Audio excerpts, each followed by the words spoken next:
এটা আমার একটা প্রশ্ন। না না বুলু সাহেব, আপনাকে এই কারণেই আমরা এখন উন্মুক্ত করে দিয়েছি। ঠিক আছে স্যার, আপনার যে দাবি, আপনার যে পরামর্শ, এটা কিন্তু এটা আপনার স্যার বিটিআরসি গ্রহণ করেছে, তাই না? ঠিক আছে, তো এখন আপনি ছিল স্যার, এইজন্য হ্যাঁ, আমি এটা বললাম যে ঘটনা আমি এটা দেখছি। বলেন, এখন বলেন। এখন প্রশ্ন আছে স্যার, এই যে আমি 4টা কার্ড নিয়ে আসছি বিভিন্ন কোম্পানির, যেখানে লেখা আছে 2 দিন মেয়াদ, 19 টাকায় 2 দিন মেয়াদ।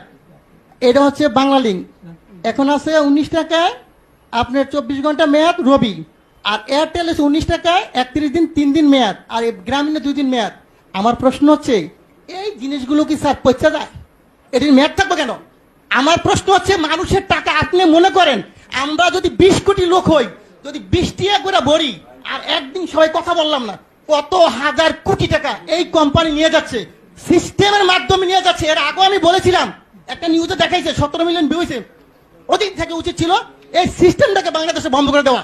আমি বারবার বলেছি, গরিব মানুষ ভিক্ষা করে, সে 20 টাকা ভরে।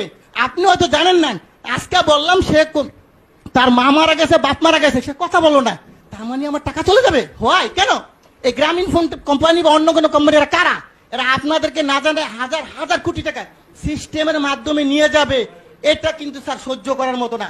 প্রথম প্রশ্ন হচ্ছে, এটাকে আজকের মিটিং এর পর থেকে কিছুক্ষণ পরের মতো আপনারা দিবেন, যাতে বাংলাদেশের কোন জনগণের একটি টাকা যাতে না যায়।